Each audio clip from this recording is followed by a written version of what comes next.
idea of when you are part of the story, when the story is something that is so personally close to you, objectivity, being able to maintain some level of objectivity in a story, as wrong as another side may be fundamentally in discrimination, being able to address a story so that it doesn't seem to be leaning one way or the other, so that you're at least giving both sides a voice. Well, I have an opinion show, so I express my opinion. Now, I'm very careful to not say anything libelous, knock on wood, don't want to ever say anything that is libelous, and you don't want to convict somebody who hasn't been convicted. They deserve the presumption of innocence, but that is very different from giving your opinion.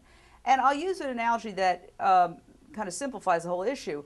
I'm also an animal rights activist, and animals cannot speak for themselves. So I do stories all the time about the exploitation of animals, and I take an opinion. The Bureau of Land Management rounding up wild horses at millions and millions of taxpayer dollars and taking them off this land that they've roamed for years and sticking them into tight pens. Okay, now that's a fact. That's what they're doing, and I'm saying it's wrong. It's morally wrong, and so I'm expressing my opinion. Am I being objective? Well, I'm giving my opinion and I'm stating the facts at the same time. And I always invite them on. You want to come on and tell your side of the story? You come right on to my show and we'll have a little debate about what you're doing.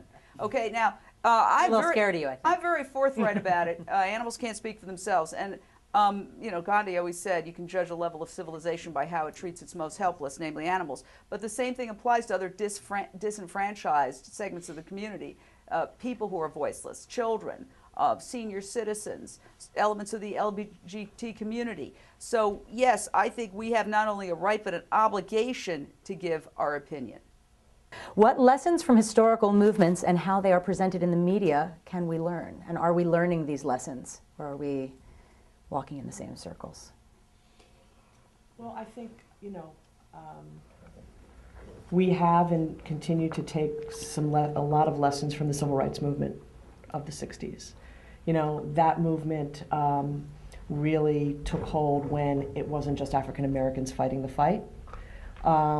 When the military made a decision to integrate.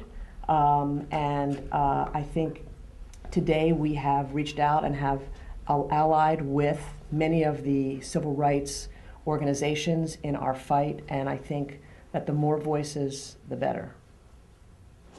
Well, I would say that we have to realize how quickly things can change. My mother's 95, and she was born in 1916 when women did not have the right to vote. And that's always stuck with me because it's a really concrete example in my own life of how fast things have changed.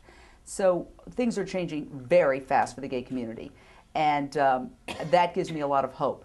We experience things in real time, so we see progress here and then Prop 8, fall back, and we get frustrated. But we have to realize that we're seeing it in real time. When you look at it from just a slightly bigger perspective, things are changing rapidly for the better very quickly.